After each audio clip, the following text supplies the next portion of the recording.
الحمد لله وحده والصلاة والسلام على من لا نبي بعده. د ماخام د لمانځنه مخکې نفل کول سنت نه دي او سنت ویل ورته مکروه دي.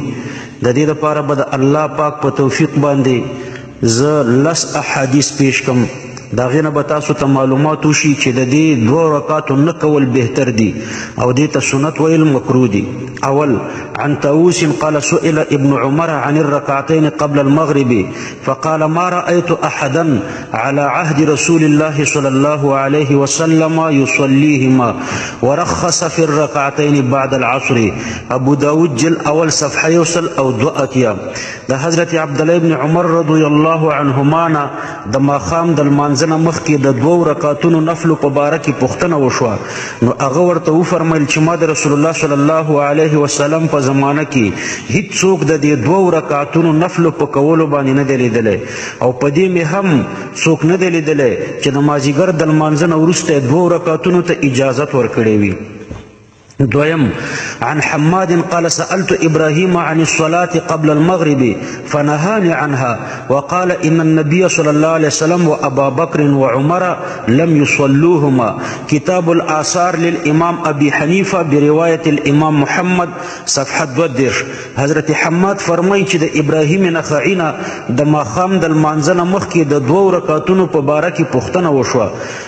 ما ترېنه پوښتنه وکړه. حضرت حماد فرمای چې ما د ابراهیم نخعی نه د دې 2 رکعاتونو په باره کې پوښتنه وکړه، نو هغه زه منع کړم او وی فرمایل چې رسول الله صلی الله علیه وسلم او ابو بکر رضی الله عنه او حضرت عمر رضی الله عنه د ماخام د لمانځنه مخکې دا 2 رکعات لمونځ نه دی کړی. دریم عن ابراهیم قال لم يصلي ابو بکر ولا عمر ولا عثمان الركعتين قبل المغرب. مصنف عبد الرزاق جلد 2 صفحه 415. حضرت ابراهیم نخعی رحمه الله فرمایي چې ابو بکر عمر عثمان رضی الله عنهم د ماخام د لمانځنه مخکې 2 رکعات نه دي کړي. سلورم عن ابن المسيب قال كان المهاجرون لا يركعون الركعتين قبل المغرب وكانت الأنصار تركع بهما. مصنف عبد الرزاق جلد 2 صفحه 415. حضرت سعید ابن مسیب فرمایي چې مهاجرینو به د ماخام د لمانځنه مخکې 2 رکعات نفل نه کول او انصارو به کول. پنځم حدیث عن عبد الله بن بريدة عن أبيه أن النبي صلى الله عليه وسلم قال بين كل أذانين صلاة إلا المغرب. كشف الأستار عن زوائد مسند البزار جل اول صفحه 304. رسول الله صلی الله علیه وسلم فرمایي چې د هرو 2 اذانونو یعنی د اذان او د اقامت په مابین کې لمونځ دی غیر د ماخام نه، دلته د اذان پسې متصل فرض دی. شپږم حدیث حضرت جابر رضی الله عنه فرمایي چې د رسول الله صلی الله علیه وسلم د بیبیانو امهات المؤمنین ما پوښتنه وکړه چې رسول الله صلی الله علیه وسلم به د ماخام د لمانځنه مخکې 2 رکعاته کول او کنه، نو ټولو بیبیانو ویل چې نه کول. یوازې ام سلمې رضی الله عنها وفرمایل چې صرف یوه ورځ زما سره وکړل او بیا مې ترېنه پوښتنه وکړه چې دا کوم لمونځ دی، نو رسول الله صلی الله علیه وسلم راته وفرمیل چې د مازدیګر نه وروستني نفل رانه هیر شوي و، هغه مې وکړل.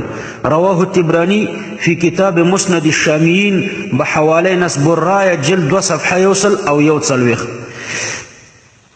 وم حديث عن عبد الله بن بريدة قال حدثني عبد الله المزني عن النبي صلى الله عليه وسلم قال صلوا قبل صلاة المغرب قال في الثالثة لمن شاء كراهية أن يتخذها الناس سنة.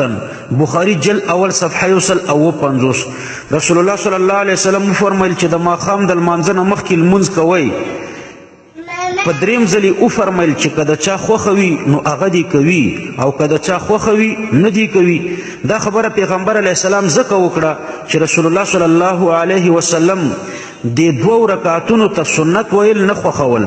کراهیت ان یتخذها الناس سنتا.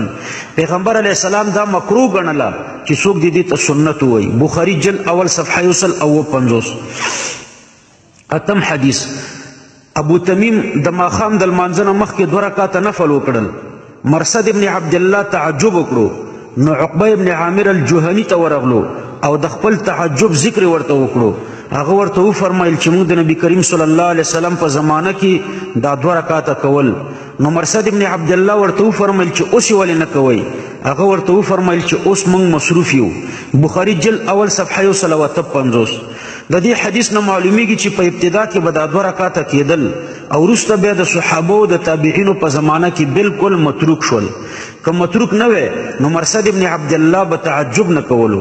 9 حدیث عن السائب بن يزيد أن رسول الله صلى الله عليه وسلم قال لا تزال أمتي على الفطرة ما صلوا المغرب قبل طلوع النجم. مجمع الزوائد جل اول صفحه 310. رسول الله صلی الله علیه وسلم فرمایي چې زما امت به تر هغه پورې په فطرت باندې وي تر څو چې د ماښام لمونځ د ستورو د راختو نه مخکې کوي. 10 حدیث رسول الله صلی الله علیه وسلم فرمایي چې روژهدار د روژه ماتي په وخت کې د ماښام لمونځ کوي او د ستورو د راختلو نه مخکې کوي. عن ابي ايوب قال قال رسول الله صلی الله علیه وسلم صلوا المغرب لفطر الصائم وبادروا طلوع النجم. رواه احمد ولفظه عند الطبراني صلوا صلاة المغرب مع سقوط الشمس. مجموع الزوائد جلد اول صفحه 310. یعنی رسول الله صلی الله علیه وسلم فرمایي چې د روژهدار د روژه ماتي په وخت کې د ماښام لمونځ کوئ او د ستورو د راختلو نه مخکې کوئ. ګوره په دې حدیث کې هم راغله چې د ماښام په لمونځ کې تعجیل پکار دی او دا 2 رکعاته نفل د تعجیل سره منافي دي.